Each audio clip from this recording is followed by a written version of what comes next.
Hello and welcome to another installment of Bernadowski's Blackboard. This is actually a follow-up to what we'll do in class, so I can show you where all these assessments are located for your literacy assessment report, formerly known as the case study.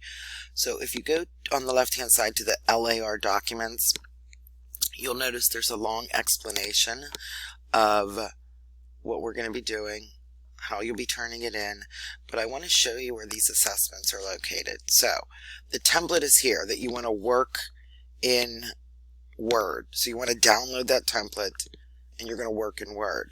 But the assessments can be found here for all to access, and you're going to notice that they are numbered.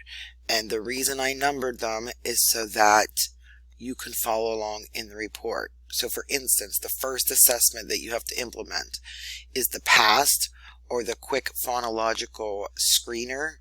So you will notice in the report,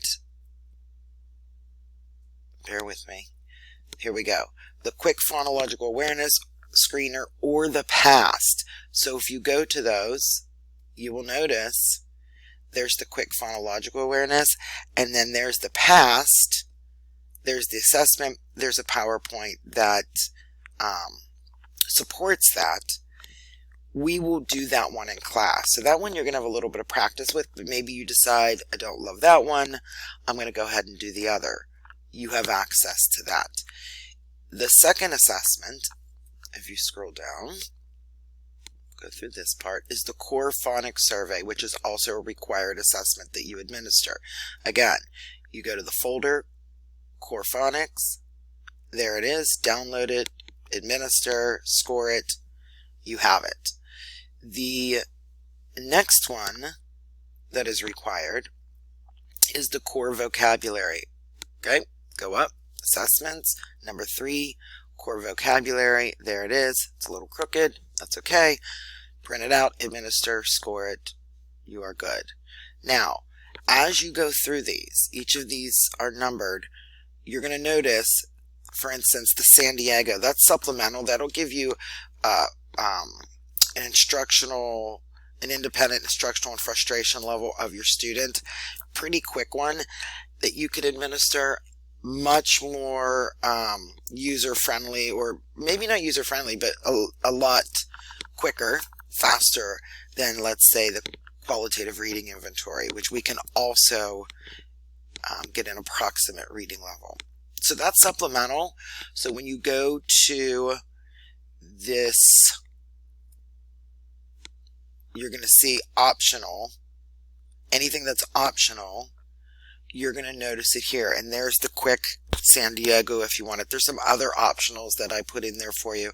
Of course, you want to have, even though you may not be administering them for the class, you may want to have access to them.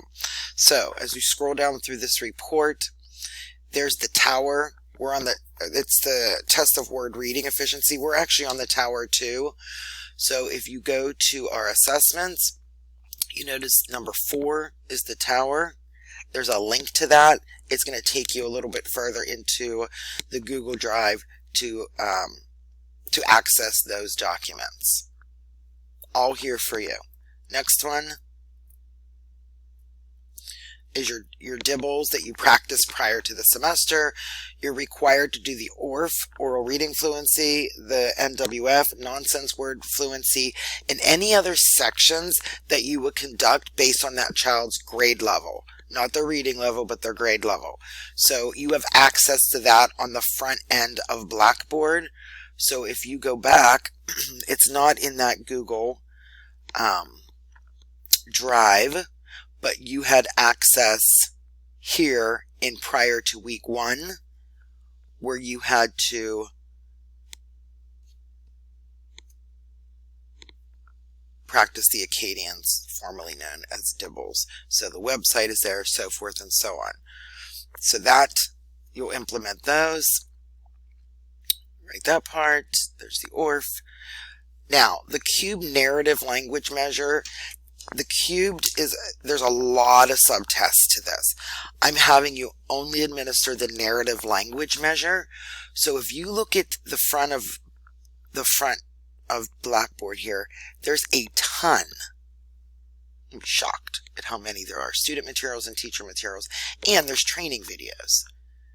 If you go to into the Google Drive, you're also going to notice the cubed, right?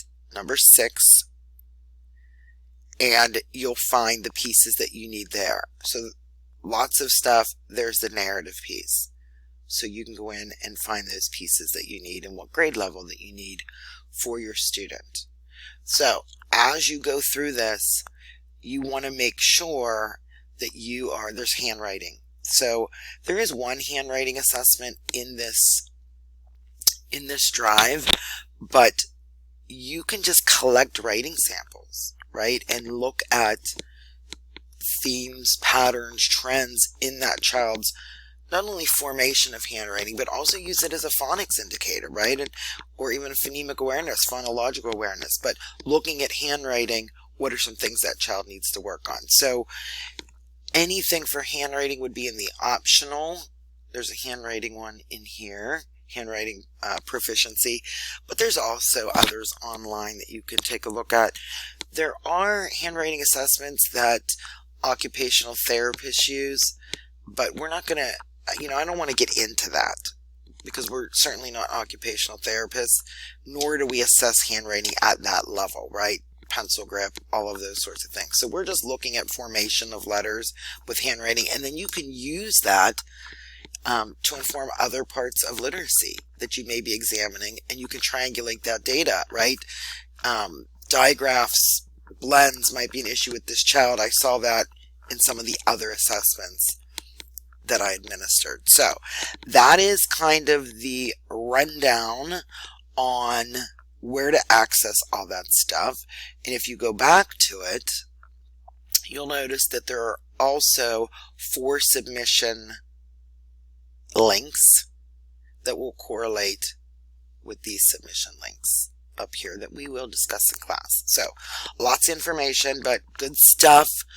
We want to be organized. We want to be systematic in what we're doing throughout the semester. So I think the important piece is knowing where it is, accessing it quickly, and kind of staying on top of your own schedule.